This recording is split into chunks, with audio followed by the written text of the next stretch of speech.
¿Qué tal? ¿Cómo estáis? Bienvenidos al canal. Hoy vamos a hablar de lo que está ocurriendo en el Golfo Pérsico, de la guerra que se ha iniciado hace unos días e intentaremos entender qué es lo que está pasando ahí y hacia dónde puede conducirnos todo esto. La verdad es que en la zona hay ahora mismo dos grupos de portaaviones muy poderosos de Estados Unidos. Por un lado está el grupo de portaaviones, el grupo de combate del Abraham Lincoln, el CVN-72, y también en la zona ha llegado el grupo de combate de portaaviones CVN-78, el del portaaviones Gerald Ford, que es simplemente este portaaviones, el buque más grande jamás construido en toda la historia. Digamos que no ha habido jamás ningún buque navegando en toda la historia que sea ni comparable ni tan grande como este. Estos grupos de combate no es solo ya el portaaviones, sino que es que cada uno de estos dos grupos de combate, cada uno de estos dos portaaviones van acompañados de como mínimo un crucero de clase Ticonderoga, de 2 a 4 destructores de clase Arleigh Burke y un submarino, cada uno de estos. La verdad es que son, ya veis, son auténticas flotas en sí mismo, con una capacidad de combate brutal. Solo el crucero de clase Ticonderoga es capaz de llevar en sus bodegas 122 celdas para misiles, con lo cual le confiere una capacidad de destrucción y de defensa antiaérea brutal. Así que, estas dos flotas de portaaviones, estos dos grupos de combate, han efectuado bombardeos en Irán, tanto en la capital como en las principales ciudades, y sobre todo lo que se ha hecho hasta el momento ha sido destruir lo que son las defensas antiaéreas del país, atacar también parte de su infraestructura y, en definitiva, para conseguir, por un lado, la superioridad aérea y dañar gravemente todo lo que es los centros militares y políticos de Irán. Esto se está consiguiendo bastante, sobre todo lo que es la defensa aérea de Irán está muy maltrecha ya en estos momentos y la verdad es que parecería que estas misiones han sido un éxito. Pero ¿por qué se están llevando a cabo? Bien, aquí os he puesto varios mapas. Esto es Irán, ya veis que es un país muy grande. Sería como 3 veces España, más o menos. Y la verdad es que, a ver si os puedo poner, para que lo veamos, un mapa de las principales ciudades de Irán. Veis que la mayoría de las ciudades principales se encuentran a lo largo de la costa del Golfo Pérsico. Tenemos Chabahar, Bandar Abbas, Shiraz, Anbaz y luego Isfahán y Teherán, que ya quedan bastante más hacia el interior. Teherán situada bastante cerca del Mar Caspio, de hecho.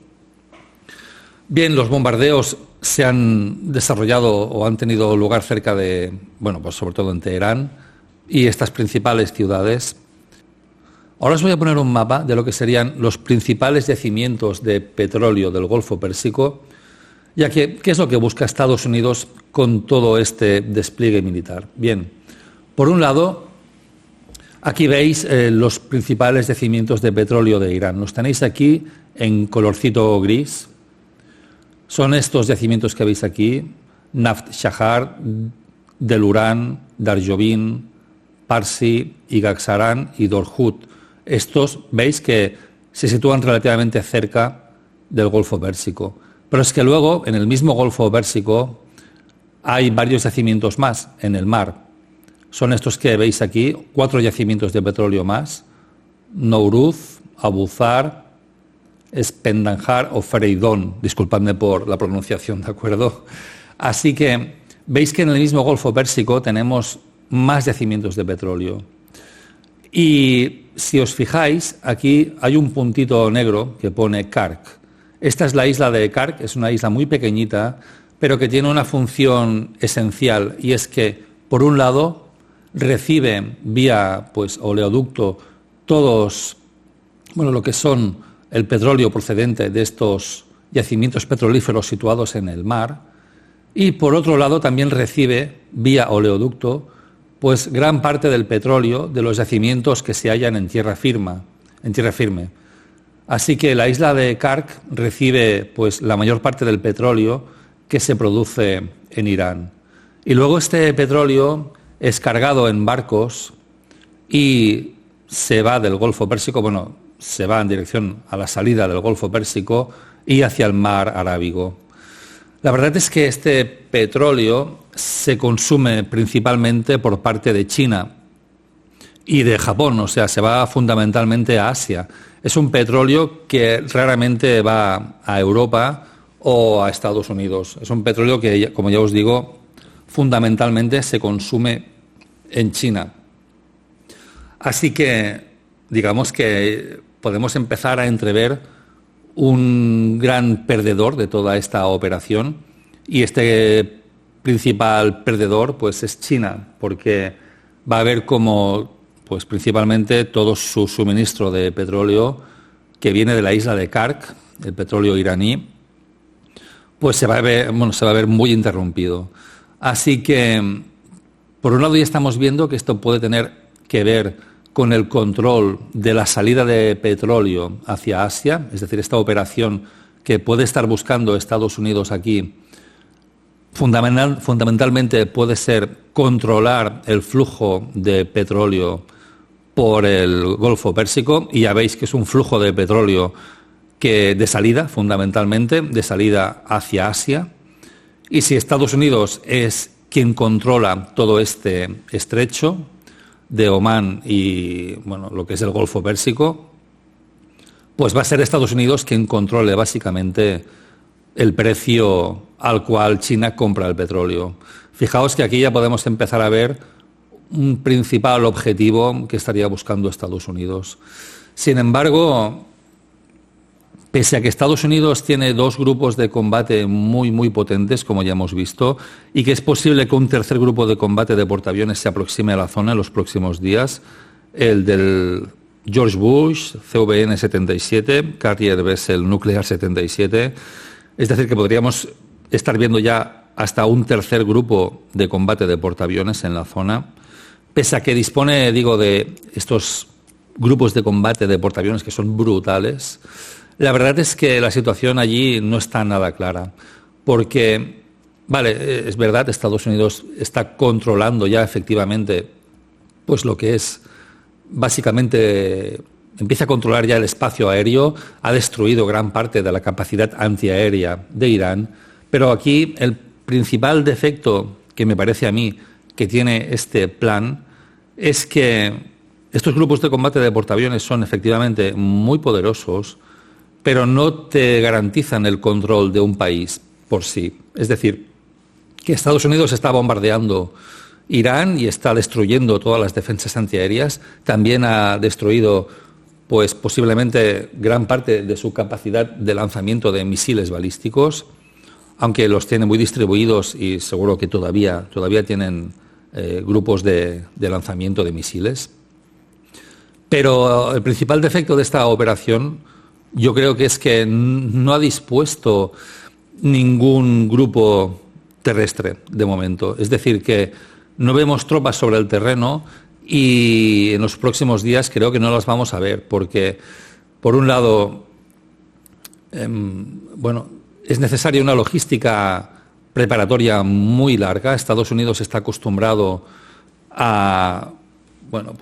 su forma de trabajar es básicamente que prepara la logística durante días o incluso semanas y meses. Pensad que los tanques, hoy en día, un tanque, un Abrams, puede pesar tranquilamente 65 toneladas y simplemente los tanques no se transportan en aviones. El C-5 Galaxy, que es el avión de transporte militar más grande del mundo, es capaz de transportar un solo tanque Abrams, un solo carro de combate de tipo Abrams. Así que los carros de combate no pueden transportarse, para una operación de este tipo, pues no pueden transportarse en avión. Lo que se hace es transportarlos en barco y preparar la logística pues con semanas como mínimo de antelación. Esto no se ha hecho, se ha confiado solo en el poder aéreo, básicamente, para esta operación, pero es muy difícil que un país tan grande como Irán pues capitule o vaya simplemente a rendirse pues por el hecho de perder el control del espacio aéreo. Pensad además que Irán no es una democracia, la verdad es que es una dictadura y bueno, pues la verdad es que no es muy difícil de prever que Irán vaya a rendirse, que los dirigentes iraníes vayan a rendirse por mucho sufrimiento que tenga su población, digamos, ¿no? Así que el principal defecto de esta operación que ya estamos viendo es que no se ha previsto, por un lado, operaciones terrestres, no se han previsto, y por otro lado, el segundo gran defecto es que cuidado con las operaciones terrestres porque el ejército iraní es enorme, es muy grande. Entonces, aquí no basta con una brigada de marines para hacer algún tipo de operación, sino que hay que pensar con operaciones muy destacadas, de auténticas divisiones pues blindadas que tuviesen que entrar aquí en el terreno. Así que a mí se me hace muy difícil a partir de aquí entrever hacia dónde puede ir esto. Está claro que Estados Unidos quiere el control del tráfico de navíos por el Golfo Pérsico.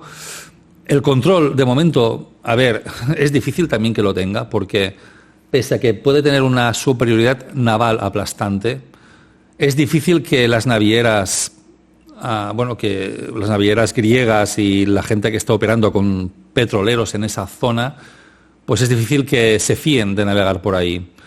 Veremos más bien, yo creo, en los próximos días cómo se organizan convoyes protegidos por la US Navy, convoyes que van a acompañar a los petroleros y van a intentar pues despejar la zona. Pero eso también pues hará que la incertidumbre en toda esta zona sea grande, porque por un lado los iraníes se rumorea que han dispuesto minas en el Golfo Pérsico, hay minas submarinas en el Golfo Pérsico, minas antibuque. Por otro lado, nadie garantiza ahora mismo, nadie es capaz de garantizar que los iraníes tengan misiles antibuque que puedan disparar desde tierra firme. Nadie es capaz de garantizar que eso no se vaya a producir. Por lo tanto, ya vemos dos amenazas latentes muy importantes: las minas submarinas y lanzamientos esporádicos de misiles. Y no solo eso, sino que además podemos ver también que los iraníes son capaces de secuestrar buques, ya que su marina todavía no está completamente neutralizada. Así que son muchas todavía las incertidumbres que planean sobre la navegación comercial en esta zona. Y de hecho es eso, no está garantizado todavía el control total de Estados Unidos sobre el Golfo Pérsico y el Estrecho de Hormuz. Así que, ya veis cómo está el tema. Por último, únicamente mostraros este mapa orográfico de Irán. Irán es un país también complicado. Ya veis que en toda esta zona de aquí, que veis de marrón más oscuro, son los montes Zagros, con pocas vías de comunicación entre lo que sería la costa y el interior de Irán. Allí las vías de avance van a ser limitadas, la orografía es muy complicada y cualquier avance terrestre va a ser difícil. Lo que estamos viendo ya es que si es necesaria alguna intervención terrestre, es posible que esta parta desde Irak, que lo veis aquí a la izquierda, o incluso también ayudados por tropas del Kurdistán, por tropas kurdas que vendrían desde el norte. Pero eso todavía es muy complicado. Ya veis que la extensión de Irán es muy grande y que la orografía va a ser tremendamente difícil. Así que esta es una última también dificultad que se van a encontrar aquí los estadounidenses. Otra cosa sobre la que parece que no se ha planificado demasiado sobre esto. Es fácil conseguir el control aéreo, todavía no es total. Es fácil conseguir el control naval, pero un control total del país necesita sí o sí poner tropas sobre el terreno. Jamás ha pasado que un país se haya rendido solo con el dominio aéreo o con el dominio del espacio aéreo. Si no hay la previsión de poner tropas sobre el terreno, va a ser muy difícil garantizar un control tranquilo o un control total del tránsito por el Golfo Pérsico. Pero yo ya tengo dudas de si realmente ese es el objetivo y que quizá el objetivo sea simplemente pues dificultar o aumentar el precio al cual China compra su petróleo. Así que, bueno, eso es todo. Simplemente, pues bueno, una reflexión sobre lo que puede estar pasando aquí en el Golfo Pérsico. Una última cosa. Trump ha dicho en las últimas horas que la guerra estaba a punto de terminar. Ya veremos si realmente eso es así, porque cada día que pasa es distinto. Con Trump, unas veces dice unas cosas, otras dice otras. Ya veremos, porque una guerra tú sabes cuándo la empiezas, pero jamás sabes cuándo va a terminar. Quiero decir que eso no es algo que dependa de uno solo y que ya vemos que hay muchísima incertidumbre en todo esto. Así que nada, eso es todo. Espero que os haya gustado el vídeo y suscribíos y hasta la próxima.